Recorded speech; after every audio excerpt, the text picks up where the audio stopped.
কুরবানি, তখন আল্লাহ রসুল বলছেন যে ফাকুল ওয়াতিমুল বায়েসাল ফাকির, পৃথিবীর মানুষ কুরবানির গোশত তোমরা খাও এবং অসহায় দুস্থ গরিব মানুষকে খেতে দাও। আদেশ,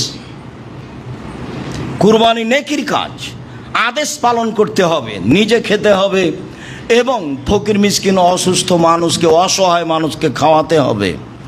রাসূল সাল্লাল্লাহু আলাইহি ওয়াসাল্লাম বললেন কুল ওয়াদ্দাখির ওয়াতিমুল বায়েসাল ফাকির, কুল ওয়াদ্দাখির ওয়াতিমু, পৃথিবীর মানুষ তোমরা কুরবানির গোশত খাও, জমা রাখো, দুস্থ গরিবদের খাওয়াও। কুরবানির গোশত ফ্রিজে রেখে লম্বা সময় খেতে পারেন। অসহায় মানুষ পাশে ছিল, তাকে দিলেন না, তারপরে ফ্রিজে রেখে দিলেন, তাহলে কি হলো? ভুল হয়েছে, এটা কৃপণতা হয়েছে, ঠিক হয়নি। হ্যাঁ, নেওয়ার যদি না থাকে, কেউ জমা রাখেন, সেটা ভিন্ন কথা, তবে দেওয়ার চেষ্টা করবেন। আল্লাহ রসুল আলীকে আদেশ করলেন, আলী যে কয়েকটা গরু জবাই করা হলো তার এক টুকরা নিয়ে রান্না করো আর সব ফকির মিসকিনের মধ্যে বন্টন করে দাও।